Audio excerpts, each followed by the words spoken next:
Comcast. Reading. The scrolling text on this dino container says hybrid, and I'm going to go ahead and add 50 sins here for the Jurassic franchise, thinking that what the audience wanted was new fictional hybrid dinosaurs. Like, I know all the films make money, but people also talk about what they hated about them, and you read all that blowback and decided to double down. No one wants fictional hybrid dinosaurs. T-Rex is scary enough on its own. A guy accidentally drops a Snickers wrapper, and this is somehow going to be important. And it's wild they couldn't design a covert dinosaur research facility that was immune to candy wrappers. Also, spending gobs of money on technology that can be taken out by a Snickers wrapper. It's loose!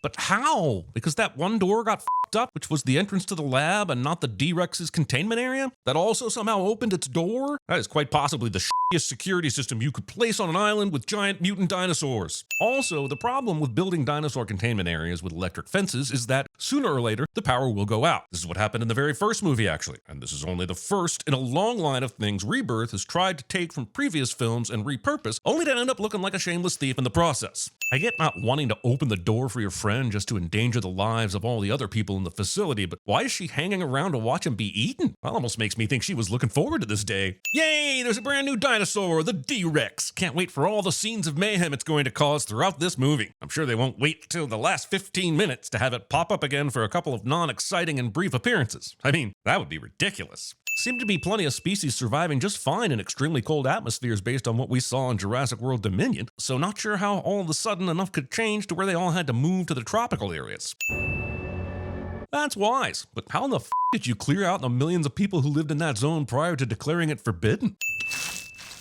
Literal whitewashing. Nice callback, but in reality, this message would be on the passenger side mirror, so the driver has nothing covering up the driver's side mirror. You know that 20% of the world's population will die of heart disease? That's probably true, but what the movie won't tell you is that most of them went down that path willingly, unable to give up burgers, chops, french fries, cigarettes, and basically any fried food, and most of the rest of them went down this path because of beer. It's a fortune. I spent it. The kind of money that would mean you'd never have to put your life on the line ever again. I mean, except for this one last time, where your life will very much be on the line in a super huge, serious way. Dr. Henry Loomis, Zora Bennett, our mission specialist. Naming a character Dr. Loomis, but not making him using children as bait to lure in serial killers kind of insane. It goes with the name, people. Also, I shot him 6 times! A drug that could prevent heart disease would be the biggest medical breakthrough in centuries. In centuries? This guy choosing to sit this closely together when you're not lovers and there is so much space around you. Here we see Mahershala Ali not filming a Blade movie. So him sitting under this giant jaw is clearly foreshadowing that he's going to be eaten by a giant jawed dino, and I'm here for it. I already hate this character. Let's get this show on the road, y'all. Movie hires Ed Skrein to only have him killed less than 30 minutes after he makes his first appearance. Ed Skrein is, I guess, a somewhat known actor, but also not well known enough to think this would be like pulling a Drew Barrymore from Scream on the audience. So why is Ed Skrein? Remote biopsy darting is pretty basic. Remote biopsy darting. I heard about Booker. Movie has time for this bullshit amount of time it takes Zora and Duncan to talk about losing people in their lives. This work, it breaks you eventually. This could be said to anyone in any job and it would still apply. Please tell me you worked it out with Amelia. Please tell me the scene ends. Jurassic Park / World movie throws random kids into the mix for reasons cliche. Also, I can't play it for you, but I bet the movie spent more on this Vampire Weekend song than it did filming this yacht action. It's a long way across the Atlantic. It's one thing to try and cross the Atlantic Ocean in a sailboat. It's another thing entirely to bring your middle school age daughter along for the ride. What the f***? It's your shift, Xavier. Come on, man. Ruben, can we just anchor? Would just like to point out, Xavier survives this entire movie. The boyfriend takes the licorice, and this is a dinosaur movie, yes? Did he even bring a shirt? Nothing I like seeing more in my dinosaur attack movies than some father doesn't approve of his daughter's boyfriend drama. Someone go intercut Marky Mark's movie Fear with this movie. Is it the you-know-what? Given she is asking this question, I am almost certain it actually was the you-know-what, even though I don't currently know what the you-know-what is. I hate those things. I wish they never came back. I think we should just... The way this movie edits this sequence makes it seem like the Mosasaurus maybe heard the talk Isabella was giving about wishing the dinosaurs had never come back and sideswiped the boat even harder this time. It's stupid, but it's also kind of funny, but stupid. Xavier will now outswim a Mosasaur. Wait, what? The giant water dino didn't think it could take out that upside-down boat those delicious humans were on? I can't sleep. Why were you trying to? Weren't Leclerc and Nina making dinner? What are you? I'm a person with 8 earrings on a single ear, some in surprising places. We're search and rescue now. It's my charter. It's my boat. This movie is very happy here to just play who's got the bigger d than show us anything that's actually interesting. That's 2 signals. So we already found it? No. It found us. But we still don't know what that second signal is. Oh, not going to explain it? Cool. We're gonna be a couple of minutes tops, then we're all going to this island like she said, okay? There's a village complex there with geothermal energy. It still works. An island, mind you, that has even more dangerous prehistoric creatures. They were much safer waiting on top of their capsized boat for someone else to rescue them. Not discount Ed Skrein was totally right about just leaving them there and making them someone else's problem if ScarJo and crew were just gonna take them closer to more goddamn dinosaurs. Seriously, this movie is f***ing Jaws, even though it will try and pivot in the second half to be, well, the first Jurassic Park crossed with the second Jurassic Park with a dash of the third Jurassic Park. The point is that it is 0 parts original. Another dart! Why didn't they already have another dart ready to go in the very likely case something like this happened? That's 100% luck right there. He's gonna act like it was skill, but it was luck. They're on the ocean! No one can accurately predict where a falling object will fall and where to be on the ship to catch it. You get a Spinosaurus stalker, and you get a Spinosaurus stalker, and you get a Spinosaurus stalker. It's mutualism! Interspecies symbiosis! Words! Occasional meanings. Rodrigo! This movie is nearly half over and they haven't even reached land yet. Tidy's everything you need. There's nowhere near enough time for this dude to tie more than maybe 2 of these f***ing life vests to something important before this ship goes down. To be fair to Krebs, who is clearly an asshole that wouldn't save her anyway, Teresa holds on here a lot longer than should be humanly possible. Hey now, Speed 2 told me you can't just jump off a fast-moving boat because you'll just get sucked under the boat and eaten up by the propeller or drown or something. And anything Speed 2 says is law. Just want to point out that neither the Mosasaur or Spinosauruses go after any of the Delgado family after they have jumped ship, and that is f***ing stupid. This movie is basically the Meg 3, even though it will try and pivot in the second half to be, well, the first Jurassic Park crossed with the second Jurassic Park with the dash of the third Jurassic Park. The point is that it is 0 parts original. They can't go in the shallows! Jump, go! Jump! But as we will see in a minute, the shallows are not off limits to the Spinosauruses, so why the f*** didn't they go after Zora and everyone else? What is with these dinos not going for the easy pickings? Somehow the boyfriend and girlfriend end up in the same safe space after the huge crash, and it's cute, but it's gonna cost him 5 cents. Awesome, this guy's still alive. Even this picture of a baby seems to be asking why the new MCU Blade movie is taking so long. Nina! Kincaid! So like, when an old person buys a bed, do you think before they buy it, they look at it and they go, oh wow, man, this is my deathbed. Movie has time for this or Xavier is still alive. Make your pick. I choose both. Sign gives you the option to wait at the shoreline for rescue, where we just saw a Spinosaurus come out of the water and kill the f*** out of one of our characters. How is that helpful? I hired an exfil team to monitor our boat's radio frequency.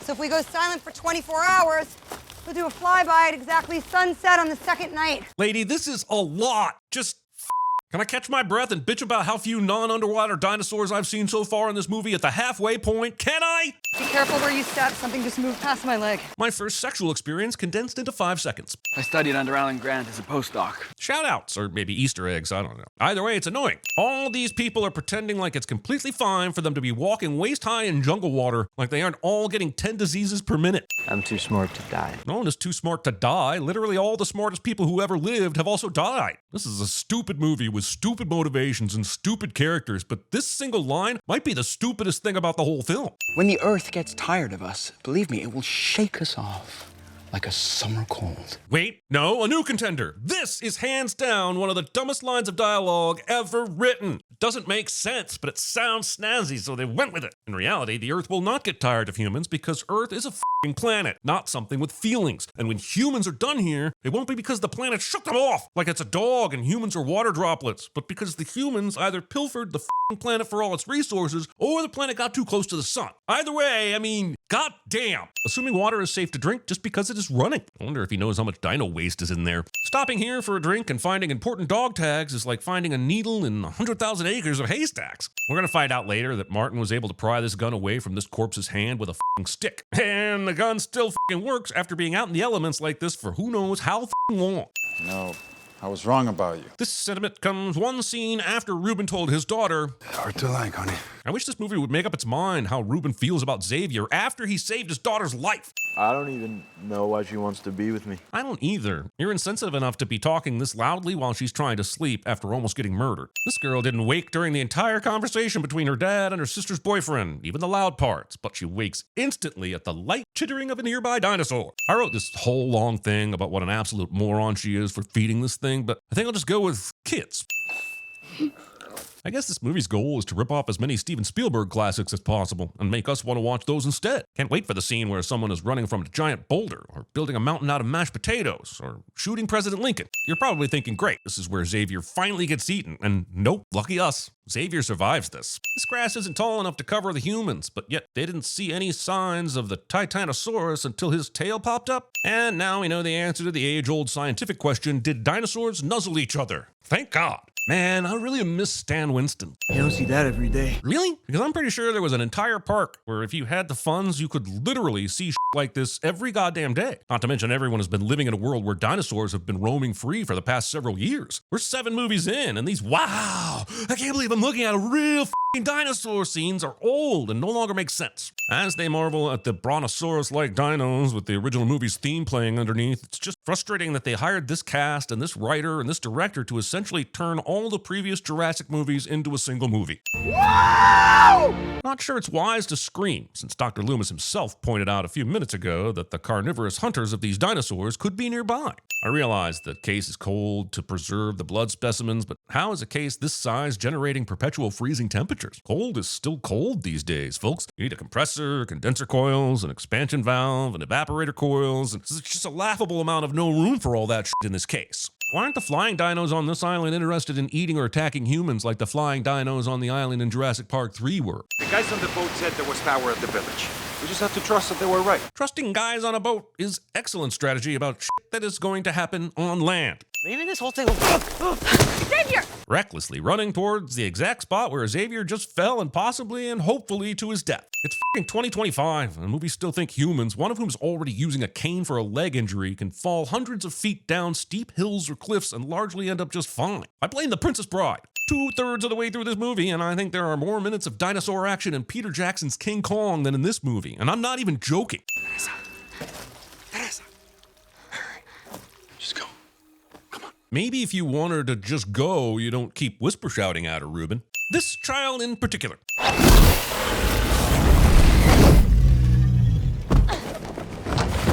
Teresa opens the raft like a dumbass, and when the raft falls over, Rexy is gone, and she doesn't know where, which makes sense, but how did none of them on the other side of the water see where the the dinosaur went? If T-Rex's vision is truly based on movement, and modern research shows that it wasn't, then they could have played this so many different non-moving ways instead of just running out into the water to get on the raft. As impossible as it seems, and is, all of them will survive this. Yes, even Xavier. To this point, the movie is only stolen from all the other Jurassic movies, but now we will see them steal a scene from the first Jurassic Park book. Imagine not having any original ideas for Jurassic Park 7, but still making it. The section of water Teresa was just walking through with no issue is now deep enough for a fucking T-Rex to completely submerge itself in. This part of the movie is basically the River Wild, but with dinosaurs. And now we have the T-Rex can't fully fit its snout into the place it's trying to attack from Lost World. And this movie has officially ripped off every Jurassic movie that came before it, cobbled all that together, and dared to call it original. Also, that motherfucker seriously gave up after that. Hashtag not my T-Rex.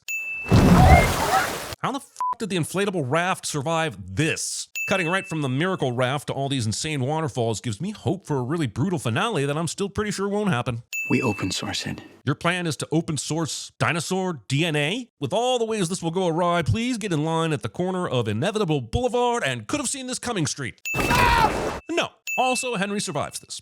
Wait, the movie is about these guys again? I'm glad they're reunited, but this movie has 20 minutes left, and it's fucking criminal how little dinosaur action we've gotten up to this point. So I will be leading a class action suit against the filmmakers. Let's do the original movie's kitchen stalking raptor scene. Brilliant. Should we update it at all? Nope. These tunnels seem a little too dry for all that water we saw coming down just this one drain. This vehicle is still working after being abandoned here for God knows how long, making your mutated dinosaur look somewhat similar but somehow worse than Ripley's alien baby monstrosity from Alien Resurrection. Mahershala Ali is still astonished his Blade movie hasn't started production. Where is he even going? How would he have any clue where he needs to go? Why is this driving? Krebs took the Jeep. If he gets to the boat before us, he'll take that too. But how would Martin even know there was a boat already at the docks? He wasn't in the same room when Duncan found out this info.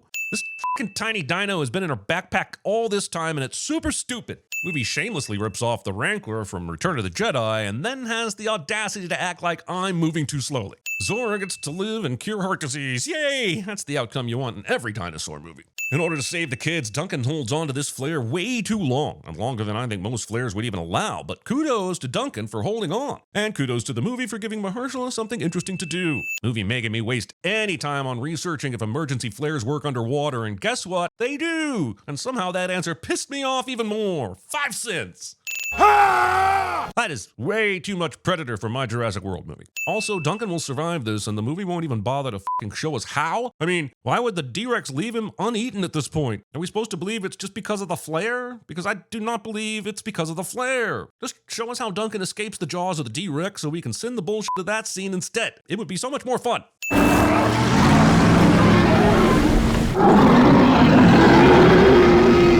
God damn, the dinosaurs in this one give up way too easily. Hashtag not my D-Rex. Duncan! Duncan! It sure is going to be exciting to see how they get past the Mosasaur and the Spinosauruses this time. Oh, we're just going to skip all that? Cool. Holy fucking shit, that girl kept that dino as a pet and everyone just went along with it. Holy fuck. We'll give it to everyone. Yes, because I'm sure it will be super easy to just throw this shit out there and not have all the pharmaceutical companies fighting over the rights and whatnot, because that's how big business works. Way to go, Zora. You changed the system. That's the outcome you want in every dinosaur movie.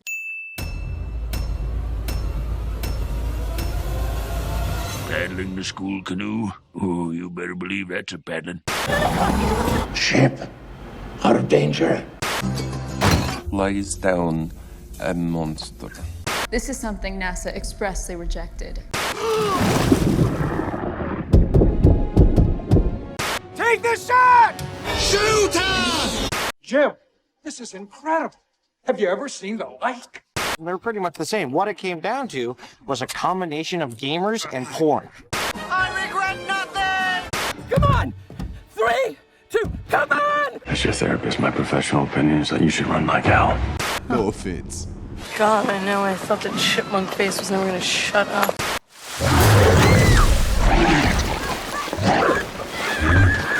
Oh no, he died! Good. You're a very impressive nerd, Henry. Like Indiana.